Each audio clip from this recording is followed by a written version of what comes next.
ఓం మహాగణాధిపతయే నమః. ఓం గురుభ్యో నమః. ఓం శ్రీమాత్రే నమః. పరమేశ్వర స్వరూపమైనటువంటి జ్యోతిష, వాస్తు మరియు ఇతర అనేకమైనటువంటి శాస్త్రములను మనకు అందించినటువంటి మహర్షులకి నమస్కారం.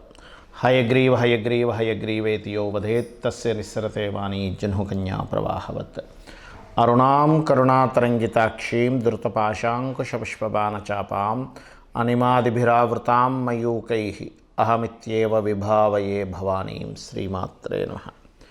ప్రేక్షకులకి ఆ లలితాంబిక అమ్మవారి యొక్క అనుగ్రహం పరిపూర్ణంగా కలగాలని మనస్ఫూర్తిగా కోరుకుంటూ మనం ఈరోజు చెప్పుకోబోయేటువంటి గ్రహ సంబంధించినటువంటి విషయాలు ఏమిటి అని చెప్పి చూసుకున్నట్లయితే, మనకి ఫిబ్రవరి 6వ తేదీ నుంచి జూన్ 2వ తేదీ వరకు కుజుని యొక్క సంచారం. ప్రత్యేకంగా కుజుడు ఫిబ్రవరి 6 నుంచి దాదాపుగా 40 రోజులు, అంటే మార్చి 16వ తేదీ వరకు ఉచ్చస్థితిలో ఉంటాడు. అయితే ఇక్కడ ఏమిటంటే రవితో కలిసి ఉంటున్నాడు ఇక్కడ.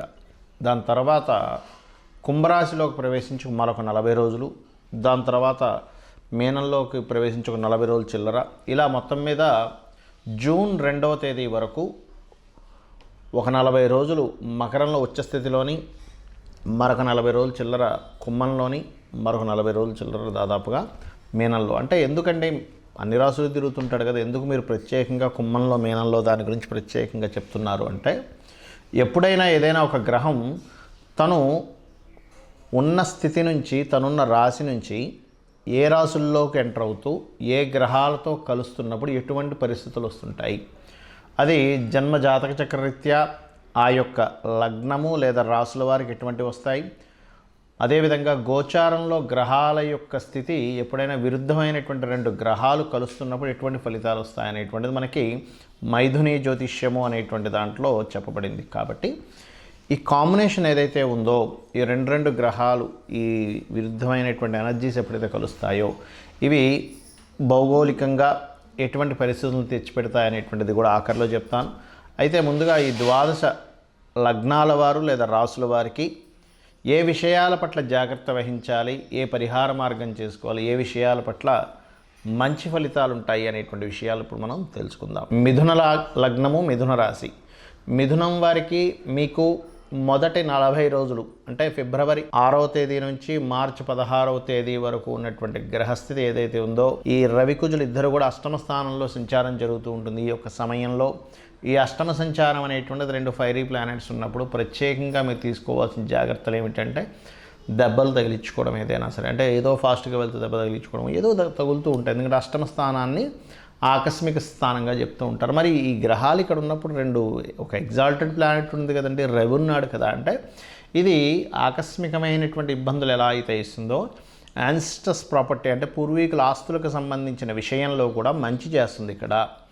అలాగే ఇక్కడ ఈ 4వ స్థానంలో మీకు కేతువు ఉన్నాడు కాబట్టి ప్రత్యేకంగా ఈ కేతువు యొక్క ప్రభావం భూతత్వ రాశుల్లో ఉంది కాబట్టి మీరు ఏదైనా ఒక భూమిని తీసుకునేటప్పుడు, కొనుగోలు చేసేటప్పుడు కావచ్చు, అమ్మకం విషయంలో కావచ్చు, మధ్యవర్తిత్వంగా ఉండడం కావచ్చు, ఏదైనా ఒకటి భూ సంబంధించినవి చేసేటప్పుడు వ్యవసాయ మూలకంగా మీరు తీసుకొని ఏదైనా చూడండి, ఒక్కోసారి మనం కొంతమంది దగ్గర కౌలుకి తీసుకుంటూ ఉంటారు, లీజుకి తీసుకుంటారు కొన్ని సంవత్సరాల పాటు. ఇటువంటివి చేసేటప్పుడు ప్రత్యేకంగా జాగ్రత్త వహించండి.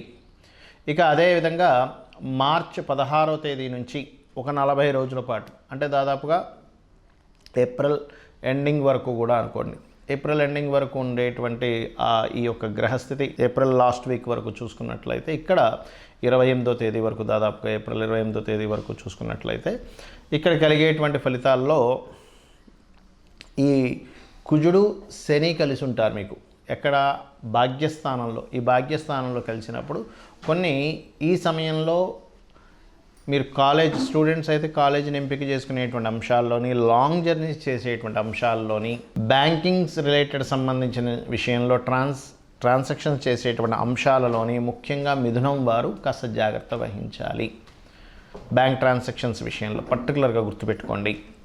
అలాగే మరొక విషయం ఏంటంటే, ఇక్కడ గమనించుకున్నట్లయితే ఈ కాంబినేషన్ ఏదైతే ఉందో మిథునము వారికి ఈ రవి శని అయిపోయి కుజుడు శనితో కాంబినేషన్లో ఉన్నాడు కాబట్టి ఇటువంటి ఫలితాలు వస్తూ ఉంటాయి.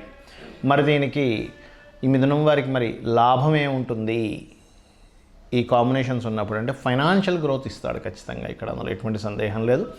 ధనపరంగా గ్రోత్ కూడా ఉంటుంది, స్ట్రెస్ ఉంటుంది, గ్రోత్ ఉంటుంది, రెండు ఉంటాయి. మరి మీన రాశిలో సంచరించేటప్పుడు ఎటువంటి ఫలితాలు ఇస్తాడు ఇక్కడ అని చెప్పి చూసుకున్నట్లయితే, మీనము అనేటువంటిది ఏదైతే ఉందో పర్టికులర్గా ఈ కుజుడు ఇక్కడ ఎప్పుడైతే సంచరిస్తుంటాడో ఈ మీన రాశిలో రాహుతో సంచరించేటప్పుడు లాభాధిపతి రాహు సంబంధం అనేటువంటిది మీకు వచ్చే లాభాలన్నీ కూడా విదేశీ సంబంధంగాను, అదేవిధంగా ఆన్లైన్ త్రూ రిలేటెడ్. ఆన్లైన్ అంటే మీరు వెంటనే మళ్ళీ షేర్ మార్కెట్ ఏమనండి గబగబా వెళ్ళి షేర్ మార్కెట్లో పెట్టేసి అయ్యో డబ్బులు పోయి అనుకోకండి దయచేసి.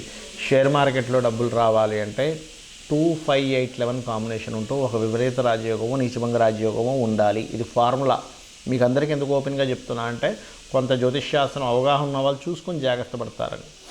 అలాగే మీరు ఆన్లైన్ త్రూగా సేల్స్ విషయంలో మంచి డెవలప్మెంట్స్ ఉంటాయి.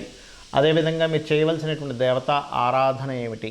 ముఖ్యంగా అమ్మవారి యొక్క నామస్మరణ ఎక్కువగా చేయండి. చండీ పారాయణము, గోసేవ, గోవులకి ముఖ్యంగా క్యారెట్లు బెల్లము తినిపించడము, దుర్గా సప్తశతి ఓం దుమ్ దుర్గాయ నమః అని నామస్మరణ చేయండి, అన్ని విధాల బాగుంటుంది. మరి ఈ కుజ రాహు లేదా కుజ శని, కుజుడు ఎగ్జాల్టెడ్, ఈ పొజిషన్స్ వల్ల భౌగోళికంగా కలిగేటువంటి ఫలితాలు ఏమిటి? కుజుడు గనక ముఖ్యంగా మనకి ఫిబ్రవరి 6వ తేదీ నుంచి ఎప్పుడైతే రాజులకి కారకుడైన రవితో కనెక్ట్ అయ్యాడో, దీంతోపాటు సంక్రాంతి పురుషుడు అంటారు, మనం సంక్రాంతికి చెప్పుకున్నాం. ఆ సంక్రాంతి పురుషుడు యొక్క లక్షణాల్లో కూడా ఏం కనబడింది మనకు అక్కడ? రాజుల మధ్యన యుద్ధము, రాజుల మధ్యన యుద్ధ వాతావరణము. అదేవిధంగా కొన్ని చూడండి మనం చూస్తూ ఉంటాం, కొన్ని గొడవలు జరుగుతున్నాయండి లోకంలో, కొన్ని అల్లర్లు జరుగుతున్నాయి. అంటే ఏమిటి? ఎవరికి కారకుడు? కుజుడు దేనికి కారకుడు? అల్లర్లకి, గొడవలకి, అదేవిధంగా ఇట్లాంటి వాటికి కారకుడు. కాబట్టి ఈ అల్లర్లు గొడవలు జరగడానికి జూన్ 2వ తేదీ వరకు ఈ కుజుడి యొక్క ప్రయాణం ఏదైతే ఉందో మకరం నుంచి, ముఖ్యంగా మకరంలో ఎంటర్ అయినప్పుడు ఏంటి ఫిబ్రవరి 6 నుంచి కొంచెం మనకి భూకంపం వచ్చింది, మరలా ఇంకోసారి భూకంపం రావడానికి ఛాన్సెస్ ఎక్కువగా ఉంటాయి. బికాజ్ ఆఫ్ భూతత్వ రాశుల్లో 2 ఫైరీ ప్లానెట్స్ జరిగినప్పుడు భూకంపాలు, అగ్ని ప్రమాద సంబంధించిన అంటే ఏంటి, ఎక్కడైనా కొంచెం మనం ఎక్కువగా క్రౌడ్ ఉంది అక్కడ ఏదైనా అగ్ని ప్రమాదానికి సంబంధించిన జాగ్రత్తలు తీసుకోవాలని అర్థం. మనకి జ్యోతిష్ శాస్త్రంలో ముండెన్ ఆస్ట్రాలజీలు ఇవన్నీ ఎందుకు చెప్తారంటే ఈ యొక్క కండిషన్ ఈ గ్రహాల యొక్క స్థితి ఇలా ఉంది కాబట్టి ఆ ఎనర్జీ ఎక్కువగా ఉంటుంది. గ్రహాలు ఏవైతే 2 గ్రహాలు కలుస్తాయో ఆ ఎనర్జీ ఎక్కువగా ఫామ్ అవుతుంది యూనివర్స్లో. ఎక్కువగా ఫామ్ అయినప్పుడు ఆ ఎనర్జీతో జాగ్రత్తగా ఉండాలి. ఆ ఎనర్జీ మంచి చేస్తుంది, ఇబ్బంది ఉంటుంది.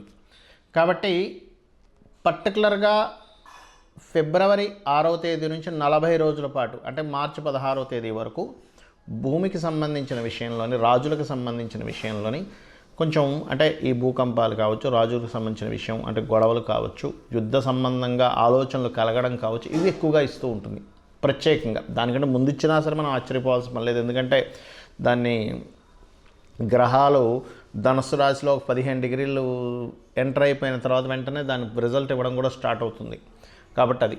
అదేవిధంగా మరి ఈ కుంభరాశిలో కూడా కుజుడు ప్రవేశిస్తున్నాడు శని దగ్గరికి. ఇక్కడ కూడా ఏంటంటే శని కుజులు ఇద్దరు కూడా విరుద్ధమైనటువంటి గ్రహ సంబంధం కాబట్టి కొద్దిగా ఈ నిగూఢంగా కొన్ని మనకు చూడండి, మనం ఒక్కోసారి వింటూ ఉంటాం ఏమంటే నిగూఢంగా సంథింగ్ వాళ్ళు ఒక ప్లాన్ చేశారు, అక్కడేదో బయటకు సంబంధించిన కొన్ని దేశాల వాళ్ళు ఇట్లా ప్లాన్ చేసి నిగూఢంగా కొన్ని బ్లాస్ట్లు చేశారు. మనకు చూడండి జల సంబంధించినటువంటి వాటిల్లో బ్లాస్ట్లు చేస్తూ ఉంటారు చూసారా, లేకపోతే ప్రకృతి వైపరీత్యంగా కూడా కొన్ని జల సంబంధమైన ప్రదేశాల్లో కూడా కొన్ని బ్లాస్ట్లు అవ్వడం లాంటివి చూస్తూ ఉంటాం. అది మనకి లావాలు, సముద్ర గర్భంలో లావాలు పొంగడం కావచ్చు, సముద్ర గర్భంలో జరిగేటువంటి కొన్ని. ఎందుకంటే ఇక్కడ కుంభం అనేటువంటిది ఏమిటంటే కుండ, లోతైనటువంటి విషయాలు, జల సంబంధించినటువంటి విషయాలను చెప్తూ ఉంటుంది. అక్కడ కుజుడు ప్రవేశం అవడం వల్ల ఇటువంటి ఫలితాలు వస్తూ ఉంటాయి. అలాగే మీనరాశిలో ఎప్పుడైతే రాహువు కూడా సంచరిస్తుంటాడో అక్కడ బుధుడు ఉన్నాడు. బుధుడు రాహుతో పాటు కుజుడు ఎప్పుడైతే నీచ స్థానంలో ఉండేటువంటి బుధుడితో కుజుడు సంబంధం కలిగిందో కమ్యూనికేషన్ రిలేటెడ్ సంబంధించిన వాటి మీద కూడా దాని ప్రభావం ఉంటుంది. బుధుడు కమ్యూనికేషన్స్ కారకుడు. నీచబడినటువంటి కుజుడితో సంబంధం కలిగింది, రాహుతో సంబంధం కలిగింది. అప్పుడు ఏమవుతుంది, కమ్యూనికేషన్ రంగాల మీద వాటి మీద దాని ప్రభావం చూపిస్తుంది. ముఖ్యంగా 40 రోజులు చెప్పుకుంటున్నాం కదా, ఆఖరి 40 రోజులు ఈ యొక్క ప్రభావం అనేటువంటిది పడుతుంది. ఆ యొక్క ప్రభావం 2 జూన్ వరకు ఉంటుంది. కాబట్టి ఏమిటి, మీరందరూ కూడా ఈ కమ్యూనికేషన్ రిలేటెడ్ సంబంధించిన విషయాల్లోని, ఎక్కడికైనా క్రౌడ్ ఎక్కువగా వెళ్ళేటువంటి ప్రదేశాల్లోని, అదేవిధంగా కొన్నిసార్లు చూడండి మనకి చిన్న చిన్న విషయాల వల్ల మనకి ఆరోగ్య సంబంధించిన విషయంలో మనకి మొన్న కరోనా లాంటిది ఎట్లాంటిదో అలాంటిది ఏదైనా చిన్న వైరస్ల వల్ల ఇబ్బంది రావడం, ఇట్లాంటి వాటికి ప్రభావం చూపిస్తూ ఉంటుంది ఈ కుజరాహువుల యొక్క ప్రభావం. కానీ కుజశనులు ముఖ్యంగా ఏంటంటే అల్లర్లు అవ్వడానికి, గొడవలు అవ్వడానికి, రాజకీయ నాయకుల మధ్యన గొడవలకి, రాజకీయ పరంగా జరిగేటువంటి ఎలక్షన్స్లో అనేకమైనటువంటి డ్రాస్టిక్ చేంజెస్కి, కొన్ని యుద్ధ సంబంధించిన విషయాలకి, ఇట్లాంటి వాటికి దీని ప్రభావం చూపిస్తుంది. కాబట్టి అందరూ కూడా, ఎందుకంటే బయట వాతావరణం ఎలా ఉన్నా కూడా మనం సేఫ్గా ఉండాలి. కాబట్టి మీరందరికీ నేను చెప్పేది ఒకటే, చండీ పారాయణం రోజు చేయండి, చండీ రోజు వినండి, చక్కగా చండీకి సంబంధించినటువంటి మనకి ఇంట్లో ప్లే చేయండి. అలా ప్లే చేస్తూ మీ పనులు మీరు చేసుకోండి. ఆటోమేటిక్గా ఆ ఇంట్లో ఆ తరంగాలు ఎప్పుడైతే మన చుట్టూ తిరుగుతూ ఉంటాయో ఇంట్లో ఒక్కరికి కూడా ఎటువంటి హాని కలగకుండా ఉంటుంది. ఒకటి. రెండవది, అమావాస్యలు వచ్చినప్పుడు పెద్దలకి తప్పకుండా మీరు బియ్యము, కూరగాయలు, స్వయం పాకము అంటారు, దాన్ని ఇవ్వండి. వీలైనంత మటుకు గోశాలకు వెళ్ళి గోవులకి క్యారెట్లు, బెల్లం లాంటివి తినిపించండి. ఇవి కనుక చేస్తే ఏమవుతుందంటే బయట జరిగేటువంటి ఏవైతే ఈ గ్రహస్థితి వల్ల జరిగేటువంటి ప్రభావం ఏదైతుందో అది తగ్గుతుంది. ఎందుకంటే ప్రతి మనిషి చేసేటువంటి ధార్మికమైనటువంటి పని వల్ల. రెండవది, మీకు మీ జన్మజాతకంలో ఉన్నటువంటి దోషం ఏదైతే ఉందో అవి యోగంగా మారుతుంది. కాబట్టి ఇవి చేసి మీరు దేశానికి మరియు మీకు కూడా శుభాన్ని కలిగింపజేసుకుంటారని మనస్ఫూర్తిగా కోరుకుంటూ శ్రీమాత్రే నమః.